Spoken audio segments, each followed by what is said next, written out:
En el nombre del Padre, y del Hijo, y del Espíritu Santo. Amén. Amados hermanos, en este domingo de Pasión, como han visto, hemos tapado las imágenes y los cuadros.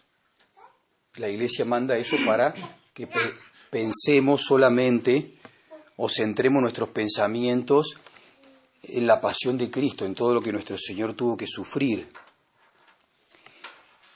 Investigando el Evangelio de este domingo, la Iglesia presenta el Evangelio del capítulo 8 del apóstol San Juan, o una parte del Evangelio del capítulo 8 del apóstol San Juan.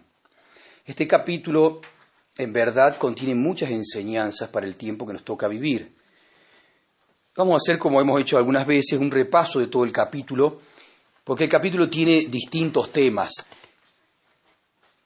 El capítulo o los versículos que se leen hoy son recién la tercera parte de este capítulo 8. El capítulo comienza nuestro Señor sentado en el templo, así se introduce el capítulo, sentado o dando cátedra en el templo, y con muchos judíos que lo rodean, muchos que lo siguen. De todos los que lo rodean, no todos creían en él. Algunos creían en él, estaban también los discípulos, estaban las piadosas mujeres, y también había muchos escribas y fariseos, porque estaban en Jerusalén. Ya faltaba muy poquísimo para la pasión. Dice el texto entonces, capítulo 8, sentado en el templo enseñando, lo rodeaba una gran muchedumbre de judíos. Los judíos, sobre todo San Pablo no distingue, se pusieron muy envidiosos porque él enseñaba en el templo y sentado. Entonces buscaron la forma de, como dice el texto, de maliciosamente ponerle algunas cuestiones, ya sean morales o doctrinales, para poder acusarlo. Y entonces aparece el famoso episodio en que nuestro Señor Jesucristo perdona a la mujer adúltera. Luego, inmediatamente terminado este episodio, nuestro Señor se proclama en voz alta, gritando, traducen algunos, que Él es la luz del mundo. Públicamente dice: yo soy la luz del mundo. El que me sigue no anda en tinieblas. Luego continúa con la profecía de que los judíos, por ser incrédulos, lo buscarán durante muchos siglos, lo buscarán, seguirán buscándolo como están haciendo hasta el día de hoy, y morirán en sus pecados, dice. Una sentencia condenatoria muy grave. Ya lo vamos a ver rápidamente. Es una profecía, porque decir eso, ¿quién le puede decir a alguien, moriréis en vuestros pecados? Y ese pecado, todos coinciden los exégetas que es pecado grave, o sea, es condenación. Es una profecía de que los judíos incrédulos, y eso es la gran mayoría de los judíos hasta el día de hoy, hasta hoy, hasta ya, en este momento, siguiendo la tradición de sus padres, lo siguen buscando, no lo reconocen a Jesucristo y mueren en sus pecados graves, se condenan, porque es uno de los peores pecados. Luego también dicen a aquellos que lo busquen, de todos esos que estaban presentes, los que realmente lo busquen a Él, o que lo hayan encontrado y hayan creído en Él, les dice una gran advertencia, que es el tercer punto. Y se presenta a Él, ahí revela ya su mesianidad abiertamente y su filiación divina, su naturaleza de Dios. Hoy lo hemos leído recién en el Evangelio. Antes que Abraham existiese, yo soy. Pero también hay otra afirmación donde él también cortadamente utiliza esas dos palabras, yo soy, que no se usaba nunca cortadamente así. Se decía yo soy tal, yo soy, pero yo soy, se decía solamente Dios había dicho eso a Moisés. Y termina el capítulo 8 con la lo que hemos leído hoy y gran parte de nuestro Señor les dice a los judíos que ellos son hijos del diablo. Bien, empecemos entonces a desarrollar todo este capítulo 8 porque vamos a sacar para nuestro tiempo enseñanzas. La primera parte sobre el perdón de la mujer adúltera lo dejamos para el último, ya lo van a entender por qué. Porque en realidad, se lo puedo adelantar, estos versículos primeros del capítulo 8 parece que, si bien son inspirados, parece que los metieron ahí y no tenían que estar ahí. ¿Por qué? Porque como dicen los exégetas, si bien por supuesto que todos coinciden, los católicos coinciden que está inspirado, es de otro evangelista, pero alguien lo puso ahí a propósito, no le corresponde a San Juan. Ya lo vamos a ver por qué. Entonces comenzamos con el segundo punto. Nuestro Señor, dice el texto, yo soy la luz del mundo, el que me sigue no anda en tinieblas, sino que tendrá la luz de la vida. Eso para nosotros lo hemos escuchado muchas veces. Nuestro Señor lo dice gritando, porque justo estaban en la fiesta de las luces, prendían grandes candelabros gigantes.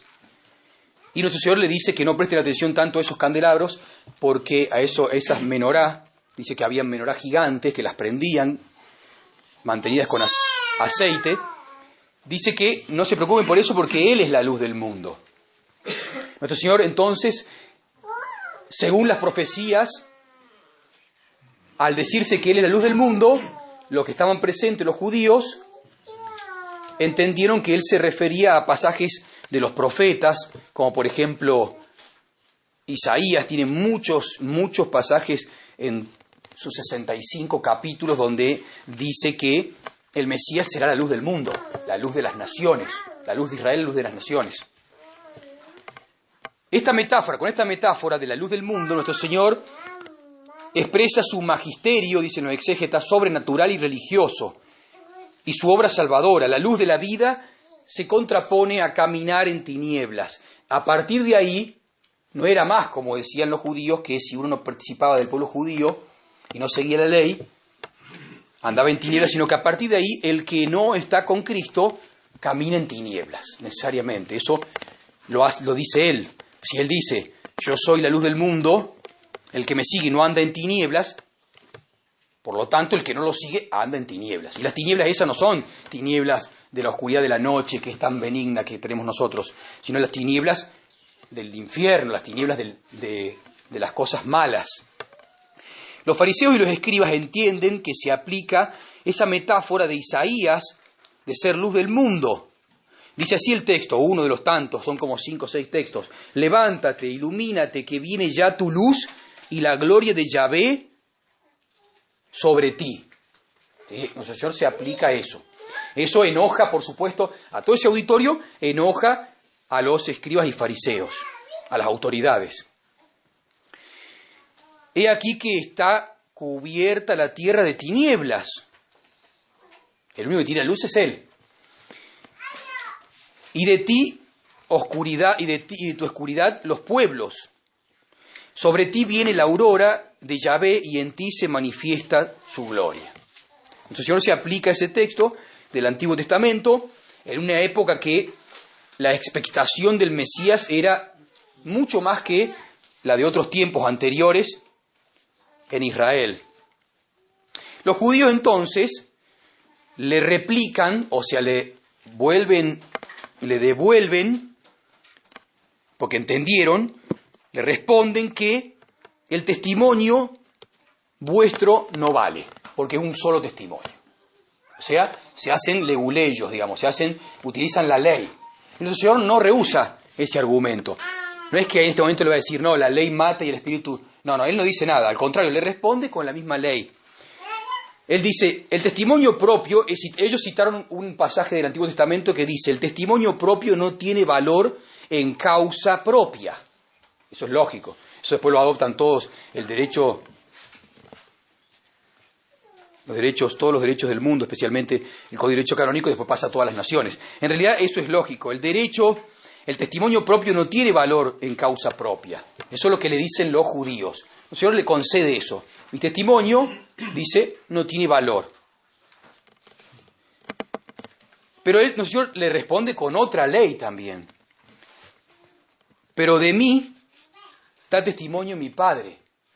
Y entonces le devuelve y le dice, la validez, la ley, dice, de la validez del testimonio de dos. O sea, dos para la ley eran testimonio. Entonces él le dice, yo y mi Padre damos testimonios. Y entonces los judíos le dicen, ¿dónde está tu Padre? De quien decís vosotros que es vuestro Dios, dice nuestro Señor. ¿Cómo da testimonio el Padre?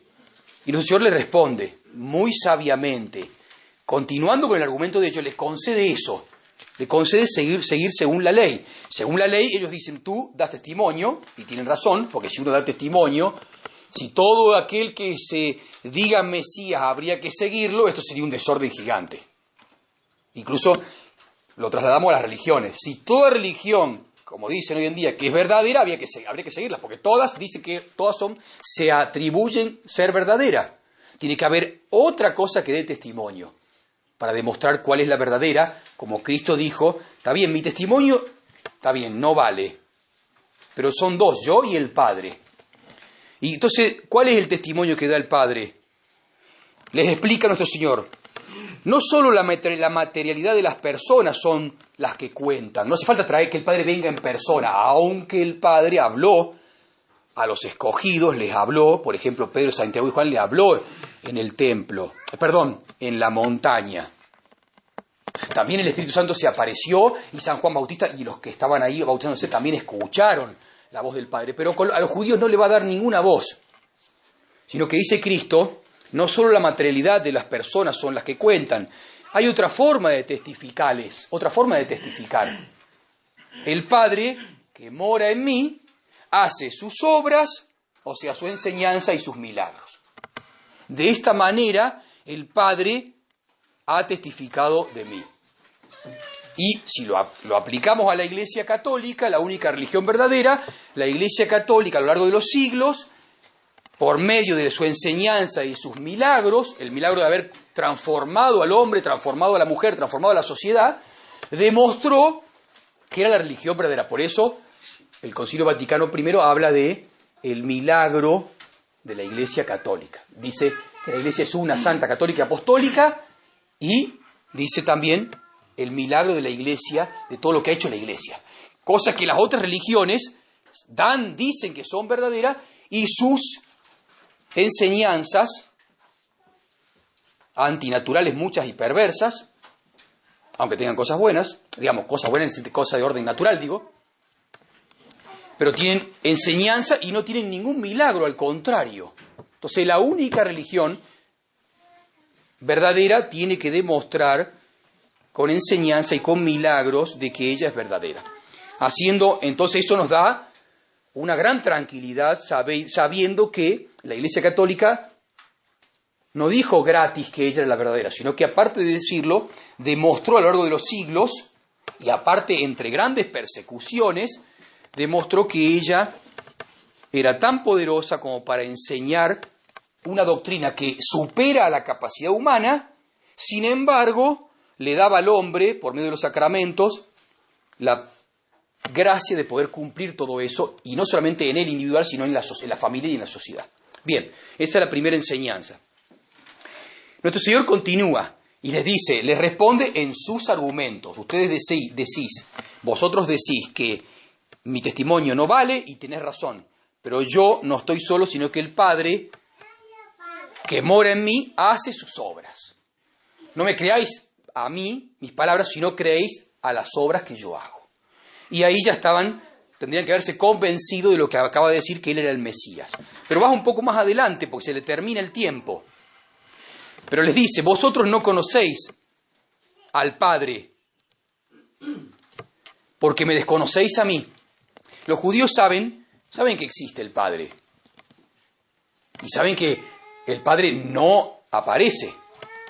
Así que tendrían que haber aceptado esos milagros. pero desconocen sus planes salvadores y rechazan al Hijo. Entonces, por lo tanto, dice Cristo, rechazan al Padre. Entonces ahí nuestro Señor le dice, por haber rechazado entonces mi palabra y los milagros y las enseñanzas que da el Padre por medio mío, aquí viene la sentencia que decíamos que es lo más grave de todo. Yo me voy, vosotros me buscaréis, y no me hallaréis, y moriréis en vuestros pecados. Moriréis en vuestro pecado. Singular. Luego más adelante dice, moriréis en vuestros pecados. Si no creéis, y acá viene la primera afirmación de su divinidad. Si no creéis que yo soy, acá, una vez que ya les probó que Él era el Mesías, ahora se va a atribuir lo que se llama el nombre de Dios. Si no creéis que yo soy, ahí sí dice en plural, moriréis en vuestros pecados. Según esto, este yo soy puesto en singular, este yo soy, muestra cuál es el rechazo de ellos, muestra el pecado fundamental de ellos, que es la incredulidad. Ellos no creyeron que Él sea Yahvé. Presten atención de moriréis en vuestros pecados. Continuamos. Entonces Él, como luz del mundo, les probó con una profecía, o con varias, y con varios milagros, que Él era el Mesías. Ahora, con una afirmación que se repite en forma absoluta, yo soy, afirma su divinidad. Y este cortado yo soy, nadie utilizaba yo soy cortado así yo soy, forma tan escueta y tan técnica que aparece 4 veces en el Evangelio de San Juan, es la misma que aparece en Éxodo 3:14, donde Dios se define yo soy ante Moisés, que tenía que decir, el que es, me envía a vosotros. Nuestro Señor nos dice, como cuando, por ejemplo, habla del Padre, el Padre es el que me envía. Ahí distingue las personas, pero cuando dice yo soy, no lo envía nadie. Porque aquí el tetragramatón divino, que es la palabra esa yo soy, habla de la naturaleza divina igual que el Padre, igual que el Espíritu Santo. Por eso él dice, antes cuando habla del Padre dice el Padre me envía. Lo distingue. Pero después dice yo soy. Si vosotros no creéis que yo soy, ahí está, los judíos entendieron perfectamente porque este evangelio termina diciendo que los judíos tomaron piedras para apedrearlo, para matarlo. Hasta ahí quedaron muy bien. Luego los judíos, se separa el auditorio que escuchaba, los incrédulos, los que creían y los discípulos. Los judíos incrédulos los seguían buscando, los seguirán buscando, dice Cristo, y morirán en sus pecados. A los que creyeron, de entre los judíos, les dice una advertencia, porque el auditorio quedó realmente dividido. Estaba el templo lleno, estaban los discípulos, por supuesto, estaban las piadosas mujeres, pero los judíos que todavía no se habían decidido, quedaron separados en que los que creían en Él, después de haber escuchado todo este razonamiento y ver los milagros, y los que no creían en Él. A los que creían en Él, les advierte, que también nos advierte a todos nosotros, les dice, vosotros que creéis en mí, si permanecéis en mi palabra, porque la cuestión es permanecer en su palabra, eso es lo más difícil de todos los creyentes en Cristo. Porque dice, si permanecéis en mis palabras, recién ahí seréis verdaderamente mis discípulos. Y cuando seáis verdaderamente mis discípulos, ahí conoceréis la verdad, y la verdad es la que se encargará de hacerlos libres, de librarlos. Fíjese todo el proceso. A veces uno dice, sí, bueno, yo soy de Cristo, pero hay que ver si uno es de Cristo. Según la enseñanza de nuestro Señor, a los judíos, no cualquiera que dice que es de Cristo, Señor, Señor, cualquiera que dice Señor, Señor, entrará en el reino de los cielos. Hay que primero, dice Cristo, a los que creen que Dios los llamó y le concedió la fe, Si permanecéis en mi palabra, si perseveráis en mis palabras, recién ahí seréis mis discípulos, dice nuestro Señor. Y luego conoceréis la verdad, y luego la verdad es la que os librará. No es al revés. No es por ser cristiano uno ya conoce la verdad. Por eso hay muchos cristianos que no conocen la verdad. Ciertamente hay muchos católicos que no conocen la verdad. Porque no han permanecido en su palabra. Han permanecido más en pecado mortal que en su palabra, que en su gracia. Esa es la realidad. Si permanecéis en mi palabra, seréis verdaderamente mis discípulos. Conoceréis la verdad, y es la verdad la que luego se encarga dentro del discípulo de librarlo. Bien, si permanecéis en mi palabra, lo contrario es, si no permanecéis en mi palabra, seréis influenciados por el diablo, como le dijo a los judíos. Porque los judíos aquí en este momento sacan a relucir su filiación abrahámica. Dice, nosotros no somos hijos de Abraham, no necesitamos que nadie nos libere. Cristo entonces les dice, vosotros sí sois de la carne descendientes de Abraham, pero espiritualmente sois hijos del diablo, porque mi palabra no tiene cabida en vosotros. La paternidad entonces, se deduce de este texto, la paternidad en este caso tiene un sentido moral. Aquellos que no son espiritualmente, aunque se digan cristianos y estén bautizados, como eran judíos también hijos de Abraham hoy en día, aquellos que no perseveren en su palabra, dice Cristo que espiritualmente no pertenecen a Él, pertenecen al diablo. La paternidad en este caso tiene un sentido moral, es más de influjo y de dominio. El demonio con aquellos que no perseveran en su palabra, como un título, puede, por medio de su gestión, influjo y hacerlos imitar.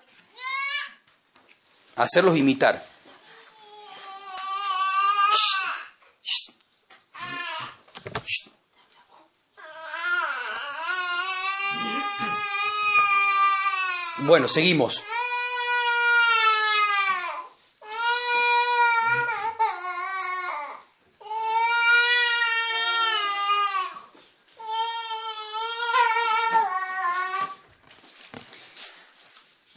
Decimos entonces que reducimos del Evangelio, de este texto del capítulo 8, versículo 44, cuando Cristo dice, vosotros sois hijos del diablo, esta paternidad es en sentido moral.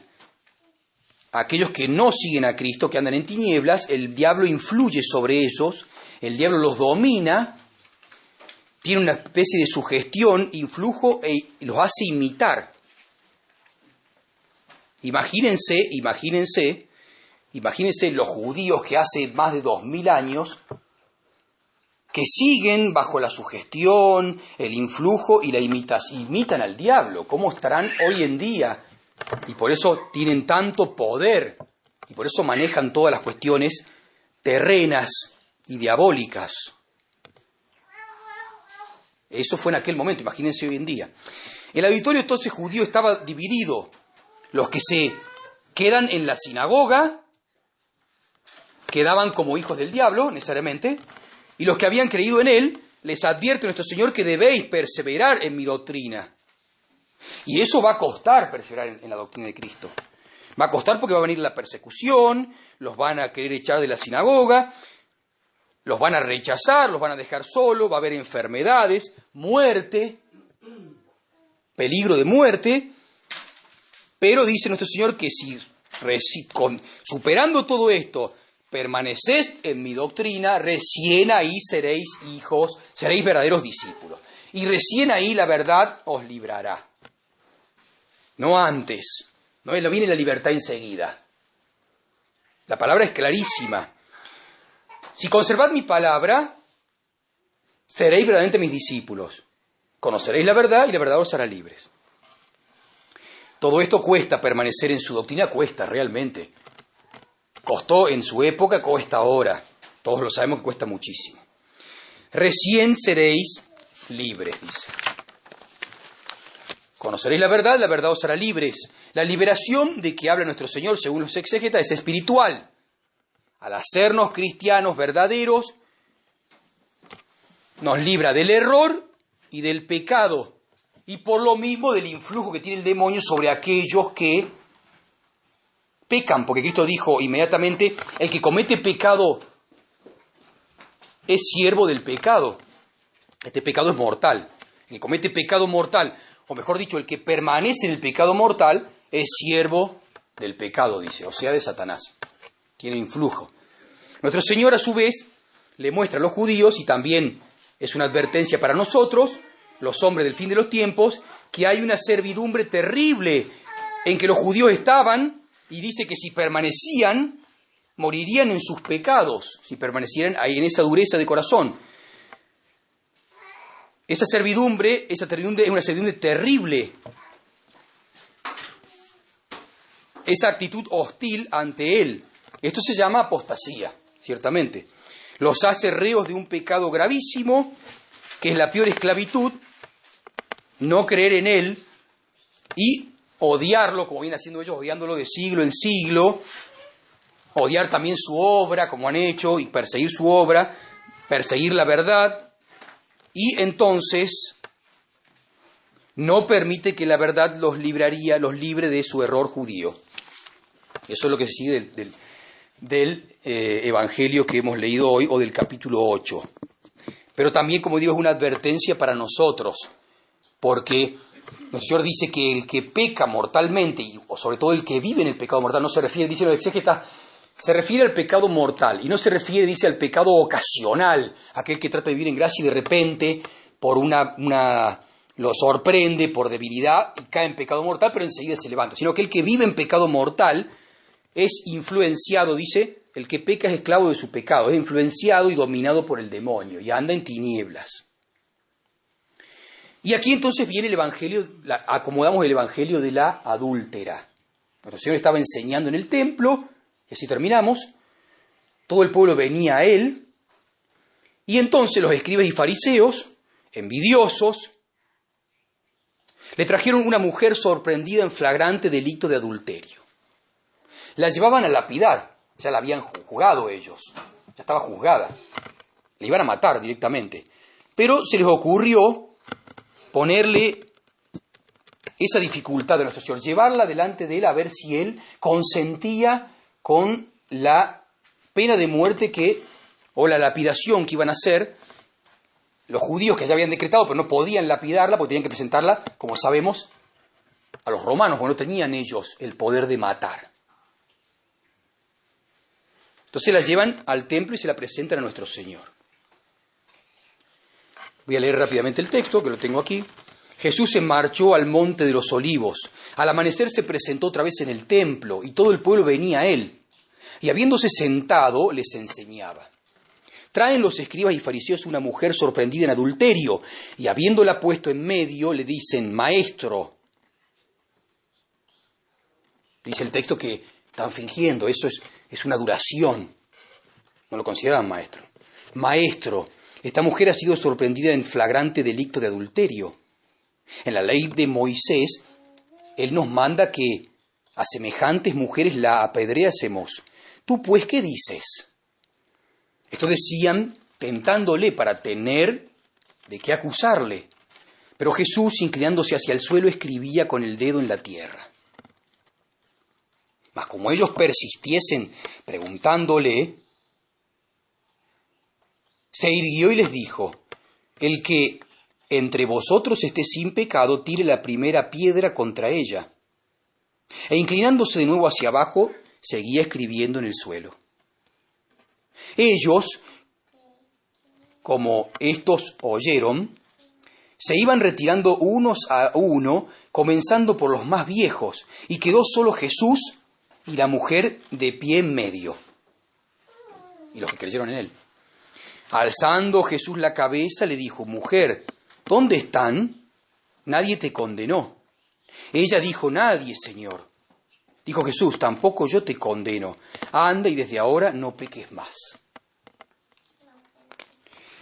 Decíamos entonces que nuestro Señor, enseñando en el templo, había enseñado la misericordia. Y entonces le presentan a esta mujer para que la condene. Y si la condena, iba a ir en contra de toda su predicación de misericordia. Si la absuelve, iría en contra de la ley de Moisés. ¿Y qué hace nuestro Señor? Se pone encima de la ley de Moisés, como era Dios, y le concede la misericordia a la pecadora. Según Moisés, dicen ellos, la adúltera debía ser apedreada. Nuestro Señor la perdona y le dice, no peques más. Nuestro Señor, entonces, perdona, como dice Agustín, perdona al hombre, pero no perdona el pecado. Doble elección, dicen los exégetas, dio nuestro Señor de justicia y de misericordia. De justicia contra los acusadores. Hoy en día se podría hacer lo mismo con la sociedad, que es igual que los escribas y fariseos. Está muy pronta a condenar, pero ella es la principal condenada, que tiene que ser condenada. Nuestro Señor entonces, doble elección de justicia y misericordia. La sociedad y los que más manejan la sociedad, los escribas y fariseos. Justicia contra los acusadores, misericordia, pues vino a salvar y perdonar. Vete desde ahora, no peques más. No continúes con tu pecado mortal.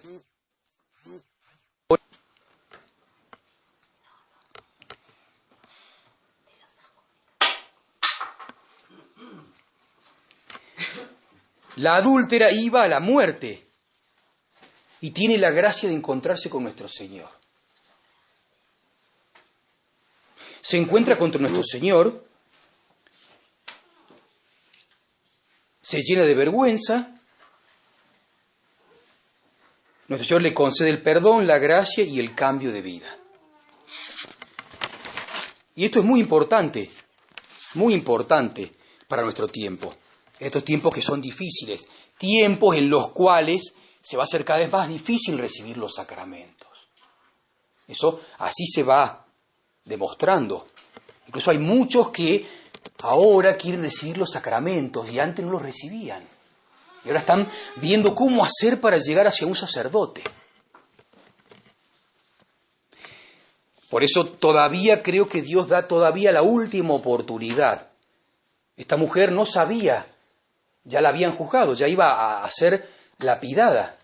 Sin embargo, se encuentra con nuestro Señor le concede la última oportunidad de que deje de vivir en pecado mortal. ¿Por qué decíamos que este evangelio no tendría que estar acá? Hay muchos códices griegos, que son donde están antiguamente escritos los evangelios o parte de los evangelios, que lo traen al final del discurso escatológico, en Lucas 21, 36, 38. ¿Y qué dice ese evangelio de Lucas 21, 36? Velad pues orando en todo tiempo, para que logréis escapar de todas estas cosas que han de sobrevenir, y manteneros en pie en presencia del Hijo del Hombre. Así pues, durante el día enseñaba en el templo, pero salía a pasar las noches al aire libre en el monte llamado de los Olivos. Es lo mismo que allá, por eso lo ubican acá. En realidad, nuestro Señor predicó todo el discurso escatológico, de toda la gravedad de los tiempos que iban a venir al fin de los tiempos, y luego, dicen, algunos ponen este evento de la pecadora en ese momento. Después de que pase todo esto, todavía va a haber alguno que ya tenga la sentencia de muerte ya, que va a ser lapidado, y sin embargo todavía va a tener una oportunidad y que no la desperdicie. Porque todos dicen que viene acá, Lucas 21, 36. Vendría el evangelio de la pecadora y después le dice nuestro Señor, después de mostrarle a ellos que su misericordia, que Él vino a salvar, que vino a traer la misericordia, luego dice, velad pues, orando en todo tiempo, para no volver a caer, o como le dijo la pecadora, te perdono, pero no peques más. Velad pues orando en todo tiempo para que logréis escapar de todas estas cosas que han de sobrevenir o de venir y manteneros en pie en presencia del Hijo del Hombre. Misteriosamente aquí va a haber algunos que vienen ya preparándose, otros como la pecadora. Sin embargo, dice que algunos van a estar en presencia, de pie delante del Hijo del Hombre. Eso significa vivos delante del Hijo del Hombre, cuando venga. De manera que pidámosle a la Santísima Virgen María, aprovechemos el Evangelio que, como decía, casi todos los exégetas, tanto los padres dominicos como los padres jesuitas, como los padres franciscanos, cuando estudian este capítulo 8, dicen y se ponen de acuerdo que no, que por supuesto, que la parte, los versículos eso de la pecadora, la mujer pecadora en adúltera, no tienen que ir ahí. Son, sí, revelados, son un acontecimiento de la vida de nuestro Señor Jesucristo muy importante, pero coinciden más, entrarían mejor, dicen, por el texto, por el contexto, un montón de cosas, que no voy a explicarla ahora, después del discurso escatológico. Como diciendo, es lo último que hizo Cristo antes de ir a la última cena, antes de empezar su pasión. Como para que se den cuenta de hasta dónde llega su misericordia, pero llegado un momento, cuando los verdugos ya lo tienen, los demonios, o en este caso la sociedad, en este caso los escribas y fariseos, ya lo tienen a uno y lo quieren condenar a muerte, lo quieren lapidar, con la peor de las condenas que es el pecado grave, nuestro Señor interviene ahí y le da la última oportunidad. Pero vete y no peques más. Esa es la advertencia que nos da. Llegado el caso, ya el cerco está casi cerrado. O sea, hoy ya es difícil para muchos salir de las grandes ciudades. Muy difícil. Y si en las grandes ciudades no hay verdaderos sacerdotes, o no pueden moverse, porque seguramente no es motivo para la policía moverse a ir a buscar un sacerdote, que no sea la última oportunidad, que aprovechemos la última oportunidad. De manera que pidámosle a la Santísima Virgen María que velemos y oremos en todo tiempo, como dice nuestro Señor, para que logremos escapar de todas estas cosas que vienen, que eso ahí, velar y orar, y para manteneros en pie en presencia del Hijo del Hombre. De manera que pidámosle a la Santísima Virgen María esa gracia. Y quería terminar con un consejo que no di el domingo pasado, pero que es muy oportuno. Resulta que muchos nos han asustado, algunos están asustados, otros más o menos, otros no, con respecto al tema de esta enfermedad que supuestamente sería algo grave, es una mezcla de SIDA con gripe, tiene la contagiedad de la gripe, pero la peligrosidad del SIDA. Entonces, supuestamente que se contagia, le baja la defensa y lo mata, supuestamente. Entonces, para que tengan un poco de confianza, el mejor remedio,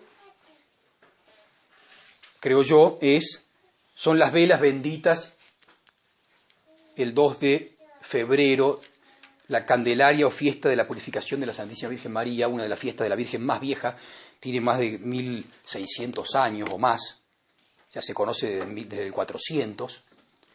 Es la imagen que tenemos, que hemos tapado, principal, de la Virgen en la Candelaria, está con el niño y con una vela. ¿Por qué digo esto? Porque nuestro Señor, el 2 de febrero, manda al sacerdote católico que bendiga las candelas, y en la primera oración, para que las velas se conviertan en un sacramental, dice, así lo leo corto: Señor, Santo, Padre Todopoderoso, Dios eterno, que creaste de la nada todas las cosas y ordenaste que la cera elaborada por las abejas sirviese para formar estos cirios, y que en este día cumpliste los deseos del justo Simeón, rogámoste humildemente por la invocación de tu nombre y por la intercesión de la Santísima Virgen María, cuya fiesta hoy devotamente celebramos, y por los ruegos de todos los santos, te dignes bendecir y santificar estas candelas para uso de los hombres, para salud de los cuerpos y de las almas, por mar y por tierra. Escucha desde tu santuario del cielo y desde el trono de tu majestad la voz de este tu pueblo, que desea llevarlas reverentemente en sus manos y alabarte con sus cánticos, y muéstrate propicio a cuantos clamen a ti, pues los redimiste con tu preciosa sangre con la preciosa sangre de tu unigénito Hijo, que contigo vive y reina por los siglos de los siglos. Amén. Entonces fíjense que esa oración es un sacramental. Los que realmente creen y le piden con humildad a Dios que cumpla su palabra, que dice que aquellos que prendan la vela y recen con humildad son para la salud del cuerpo y del alma. Aquellos que no tienen la salud del alma, que están en pecado, les devuelva la salud del alma. Aquellos que la tienen, que la conserven, y aquellos que tienen miedo de perder la salud del cuerpo, pídansela a Dios que se la conserve, y si no la tienen, que la conserve, y si no la tienen, que se la dé. Y eso hay que practicarlo. Y si alguno no tiene velas benditas, me pide, porque yo, gracias a Dios, gracias a la Escritura, he bendecido más de como 500, 300 velas, 400 velas. Sabiendo todo esto, ciertamente, porque las Escrituras van armando todo esto y van explicando cómo viene la situación. De manera que utilicemos estos sacramentales. Dios no miente. Si dice que las velas benditas, que como veíamos los santos padres decían que las velas benditas era la cera, en este caso, bueno, tiene mucho de parafina y algo de cera, así dicen los que lo han vendido, porque la compramos en un lugar donde dice que tiene algo de cera. La cera representa el cuerpo de Cristo. El pabilo el alma, y la luz que da, el pabilo el alma y la luz la divinidad. Entonces, cuando uno la prende, como dice, humildemente le pide a Dios que conceda a él y a su familia la salud del cuerpo y del alma. Ese es el mejor remedio que hay para estos tiempos. Lo demás no tengan miedo, porque como dije, nuestro Señor dice en el Evangelio, no os preocupéis, preocupad para que no os quiten la fe verdadera. Lo demás tiene que suceder. No os preocupéis de todo eso. Digámosle entonces a la Santísima Virgen María, la Virgen de la Candelaria, que nos conceda también esa gracia, porque aquellos que piden humildemente, Dios les concede la salud del cuerpo y del alma. Y si Dios no lo quiere, querrá entonces que le demos gloria muriendo o enfermándonos. Eso no hay ningún problema. Pero nosotros no dejemos de pedir. Velad pues orando en todo tiempo para que logréis escapar de estas cosas, que han de sobrevenir, o sea, futuro, y manteneros en pie en presencia del Hijo del Hombre. En nombre del Padre, y del Hijo, y del Espíritu.